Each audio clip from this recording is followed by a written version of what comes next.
le jeu. J'ai justement celui qu'il vous faut. Le matériel inclut un lot de 5 films d'horreur, tous aussi mauvais les uns les autres. Une victime, un gun pour peut-être se tuer. Le jeu est simple. La victime est forcée d'écouter les 5 films pour ensuite déterminer lequel est B et lequel est Nay. Préparez-vous, le jeu commence. Bienvenue à B or Nay. On dirait pas une pochette pour un pack de films. Non, on dirait. C'est pas pour rien, d'après moi, que les posters de films sont minuscules. Ouais, c'est Tu sais, ça. normalement, tu mets les gros posters, mais non, parce que là, ils savent que c'est de la grosse shit. Ah, c'est ça.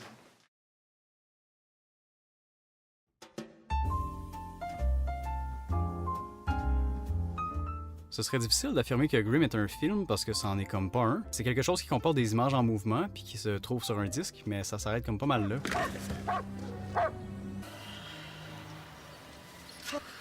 On dirait que le réalisateur a comme oublié qu'un long métrage doit essentiellement comporter certains éléments, comme par exemple une histoire, des personnages, un protagoniste, des péripéties, des motivations, des conflits internes et progression et évolution de faiblesse morale. J'aimerais bien pouvoir expliquer le contexte de la production, d'où est-ce que vient le film, puis c'est qui le réalisateur, puis à quoi il pensait.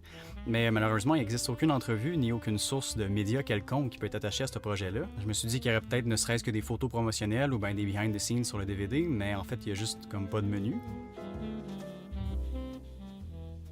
La première chose qu'on remarque en écoutant Grimm, c'est que la boîte nous a menti. Quelle surprise! Donc, il est indiqué sur le pack de films que j'ai acheté que c'est un format DVD. Alors, voici à quoi ressemble la qualité DVD. Oups, fuck you consommateur, on a oublié d'indiquer que les films sont en fait des transferts VHS qui ont été exportés sur un disque. Je sais quand même pas par où commencer, fait que j'imagine qu'on va commencer par la base de tout film.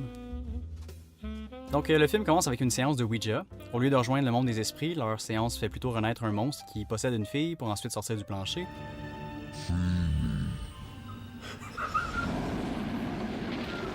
Oh non!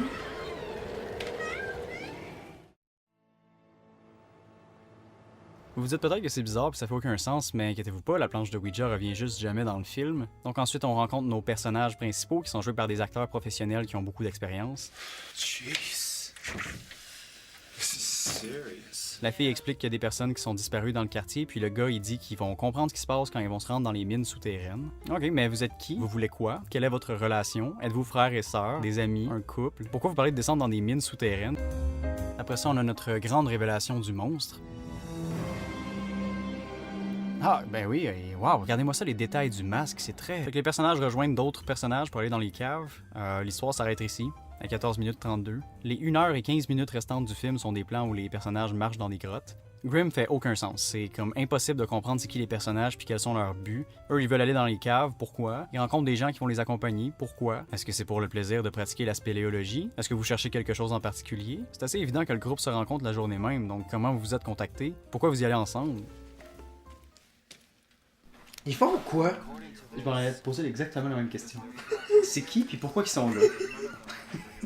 Je comprends que faire un film, c'est difficile. C'est comme pas donné à tout le monde. Écrire un scénario complet, c'est toute une job, puis réaliser en plus, c'est vraiment un exploit.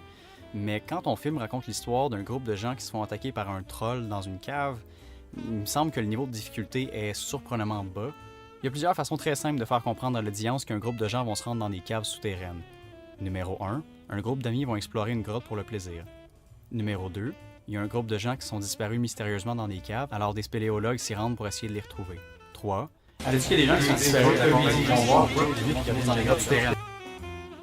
Grimm est un film de monstres tueurs, puis c'est assez évident que l'équipe de production n'avait pas le budget pour faire un film comme ça. À chaque fois qu'on est censé voir un meurtre, la scène fait juste couper brusquement avant de montrer quoi que ce soit.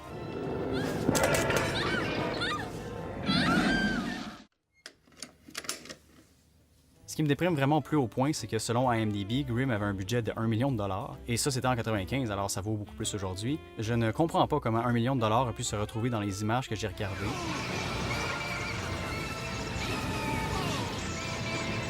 On voit absolument rien, tout est lettre, il n'y a aucun acteur connu. Le monstre, c'est juste un costume d'Halloween cheap. Qu'est-ce qui s'est passé? Qu'est-ce qui... Le film est quasiment assez mauvais pour en devenir drôle, puis il y a certainement des bouts qui m'ont fait rire aux éclats.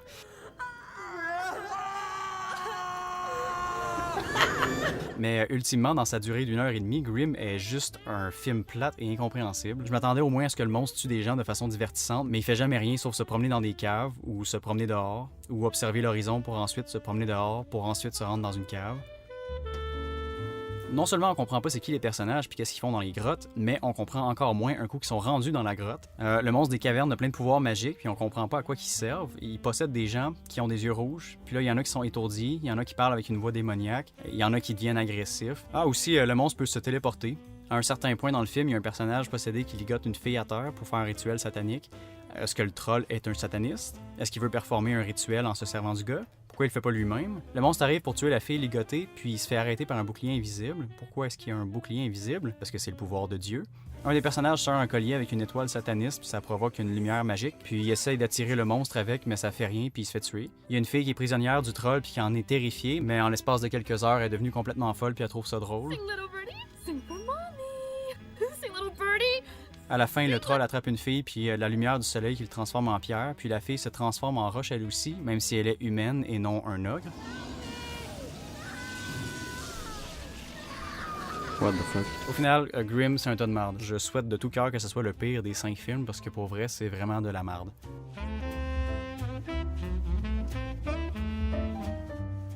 Comparé à Grimm, Greenskeeper, c'est un peu l'équivalent de Schindler's List. Greenskeeper, c'est un peu un mélange entre Vendredi 13 et Scooby-Doo. C'est un film de meurtre et mystère, il y a un tueur qui assassine plein de gens, puis on se demande c'est qui. Puis à la fin, il y a une révélation choc. Le film est à chier, certes, mais au moins il nous présente clairement un protagoniste qui a un semblant de personnage. C'est un loser qui se fait rire de lui. Ok, fait qu'ici on a notre personnage principal qui est probablement en train d'halluciner parce qu'il vient de se réveiller d'un rêve. Puis là, il y a notre antagoniste qui est le méchant de l'histoire. On établit un mystère et donc tout bonnement, de façon logique, le personnage se lève pour aller voir c'est quoi la menace. Donc sûrement que ça va faire le saut en ouvrant la porte puis que le tueur va passer proche de le tuer puis là finalement il va se réveiller ou quelque chose du genre.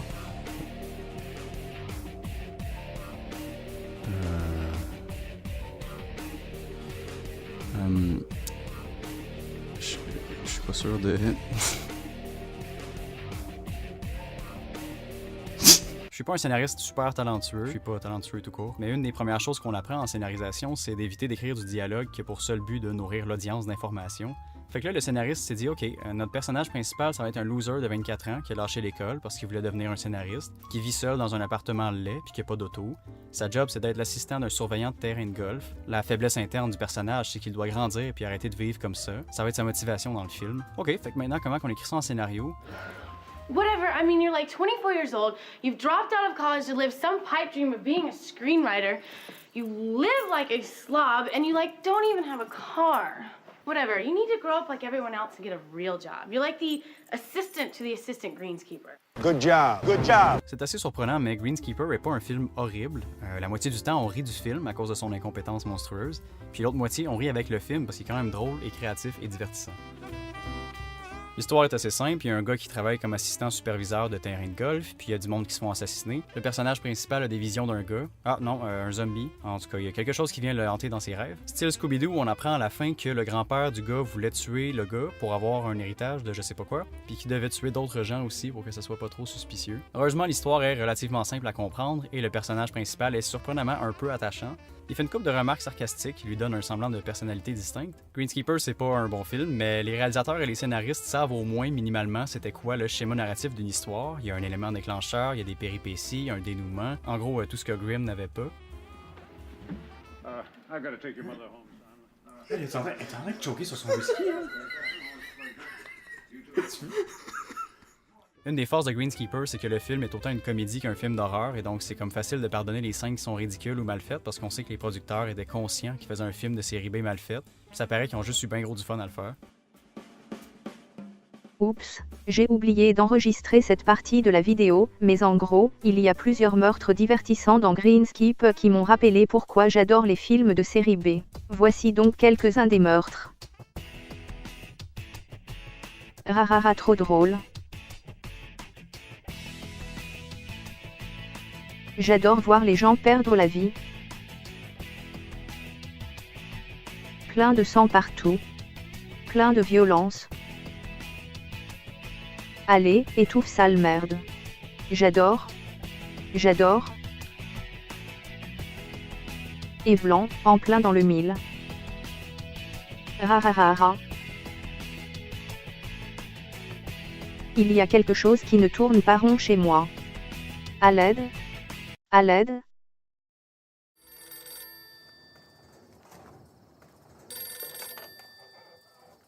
Police!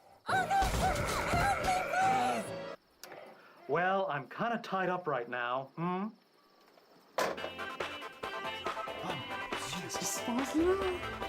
Il y a beaucoup d'humour absurde dans le film que je trouve vraiment hilarant. Il y a aussi beaucoup d'humour dans le film qui est pas intentionnel mais que je trouve tout aussi hilarant. Après l'intro bizarre qu'on a vu, il y a comme un générique qui a l'air d'un sitcom. On dirait Friends.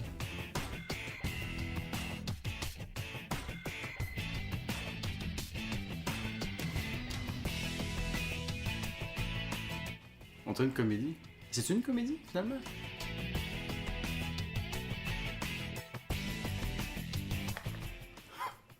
What?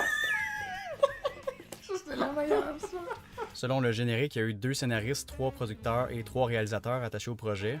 C'est comme pas normal dans une production. J'ai l'impression qu'il y en a un qui voulait faire un slasher gore violent, puis que l'autre voulait faire un film d'enquête, puis qu'il y en a un qui voulait faire American Pie. Les 3 styles fit pas du tout ensemble. Des fois, on passe d'une scène comique à une scène déprimante ou horrifique. Mais c'est comme pour ça que j'aime le film. Il est tout à fait ridicule et stupide, et c'est le fun à regarder.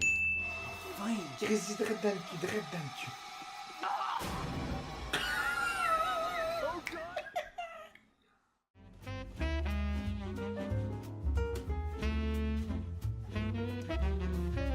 Dark, c'est l'histoire d'une bébite qui est cachée dans des tunnels souterrains d'un cimetière. C'est pas mal ça. La première demi-heure de Dark est divertissante, c'est mauvais au point où ça en devient quasiment drôle. Je me disais au début que ça avait le potentiel d'être le meilleur de la gang.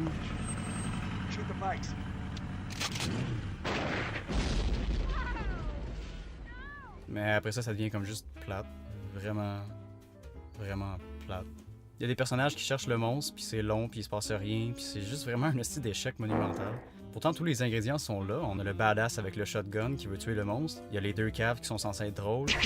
Il y a la demoiselle en détresse. Il y a comme du potentiel ici pour faire un film de série B comme semi-agréable, mais c'est juste pas le cas.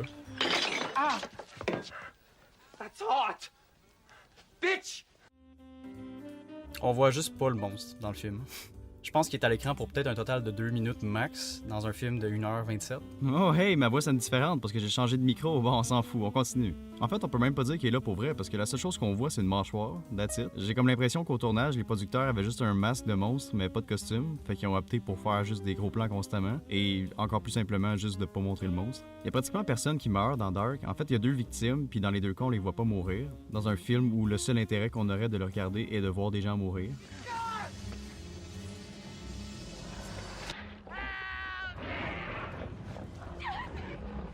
Des 3 films à date, Dark, c'est vraiment celui qui était le plus... j'ai failli roter. Des 3 films à date, Dark, c'est vraiment celui qui était le plus désagréable à écouter du début à la fin. Il m'a juste vraiment donné le goût d'arrêter d'écouter ces hosties de films de merde-là. Il y a vraiment rien d'autre à dire. Le film est plate, il se passe rien, c'est pourri, je le déteste. The Dead of Night dure 1h23, ça donne déjà une idée de la qualité du film. On dirait vraiment un film étudiant qui a été tourné avec une caméra cheap de l'époque. L'hôpital psychiatrique a l'air d'une école, le son est atrocement mauvais, on dirait qu'ils ont juste pris le son direct de la caméra puis qu'ils ont utilisé aucun microphone externe.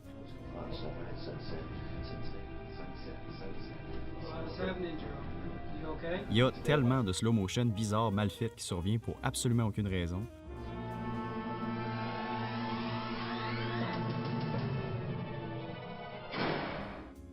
Fait qu'au début, il y a des patients d'un institut psychiatrique qui s'échappent. Ensuite, il y a des jeunes au secondaire qui vont faire un party au cimetière, puis là, ben, il y a des zombies. Ah, est-ce que j'ai dit des jeunes au secondaire? Non, je voulais plus dire des adultes de 34 ans qui prétendent avoir 16 ans. Il y a un des gars qui trouve le gars de l'hôpital psychiatrique du début, puis il lui fait un lift.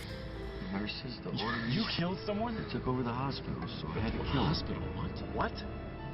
It was me or them. You killed someone? They took over the hospital, so I had to kill them. Hospital? What? It was me. Après ça, les jeunes sont de retour à l'école, puis il y en a une couple qui sont possédés.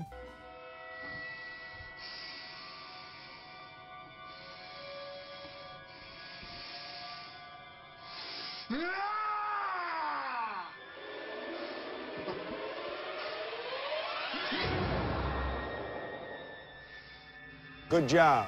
Ensuite, il y a un personnage qui retrouve le gars du début puis qui nous explique enfin clairement ce qui se passe. Gerald, what happened to you in the hospital?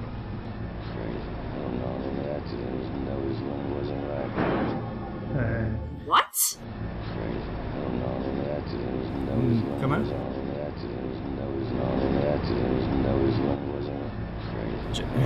Non. Quoi? enfin, hostie, ça a juste pris 4 films, mais enfin j'ai trouvé un film qui est tellement mauvais qu'il en devient hilarant. Presque chaque scène dans The Dead of Night est calissement drôle, que ce soit à cause de l'acting horrible, les slow motion, le montage ridicule, la musique à chier. C'est le genre de film où tu te demandes comment le réalisateur a pu regarder le Final Cut puis se dire « Ok, ouais, c'est bon, ça fait la job, on y va avec ça ». Il y a certains moments où est-ce qu'on pourrait jurer que le film est une parodie ou un inside joke.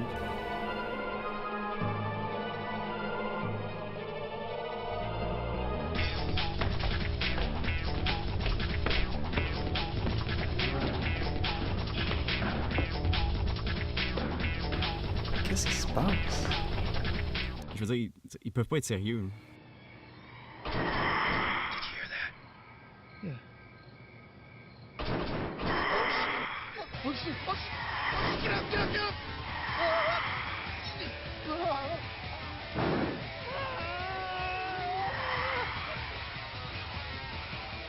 En gros, à chaque fois qu'il y a une scène qui est censée être tendue ou stressante ou épeurante, le monteur fait comme une crise d'épilepsie puis tout devient complètement incompréhensible.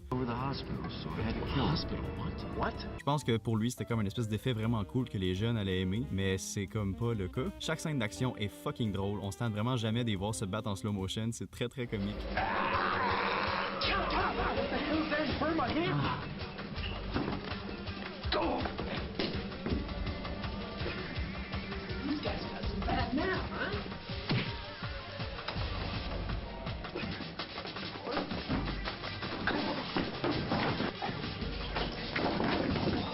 Rendu là, honnêtement, il n'y a pas grand chose que je peux dire de plus sur le film.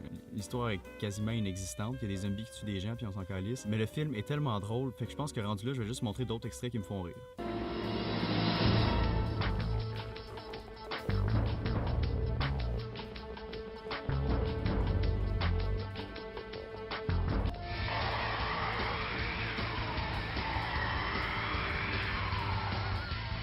What?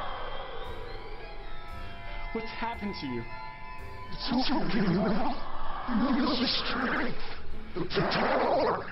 Jim!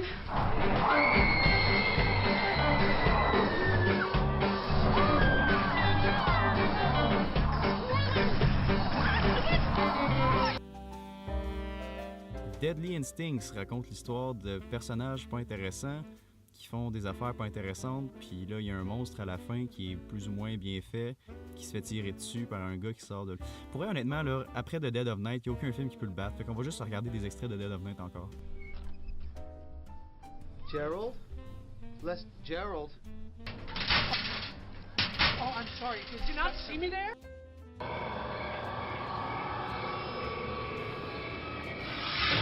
Ow! Hey! Ow! Hey! Hey! Oh, no. At least she's not a slut like you. You want me to kill you? Get back! I'll shoot! Come on,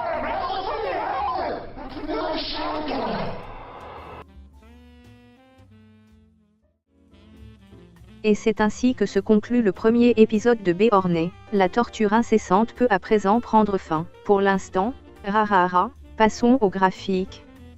Parmi les 5 films qui furent discutés aujourd'hui, Grimm est définitivement un gros nez. Ce film est pourri et je le déteste. Parlant de pourri, le prix du deuxième pire film est attribué à nul autre que Dark. Dark et Grimm sont à part égale des échecs et ne méritent aucun amour. Le prix du film Boboff revient à Deadly Instincts. La créature n'est pas si mal et les morts non plus. Mais les personnages ne sont pas intéressants et l'histoire non plus. Après une longue réflexion, le prix du film pas pire est attribué à Greenskip. Plus j'y pense, et plus je me dis que j'ai vraiment aimé ce film. Il est divertissant, drôle, violent et créatif. Je m'imagine bien le regarder avec des amis à chaque année pour rire un bon coup. Ultimement, le prix du film le plus B revient à The Dead of Night. Le film est horrible, certes, mais il m'a fait rire aux éclats plus d'une fois. Comment un film peut-il être aussi incompétent? Je ne sais pas, mais j'adore ça. D'ici la prochaine fois, n'oubliez pas d'écouter des films de série B, c'est bon pour le moral. Au revoir les amis.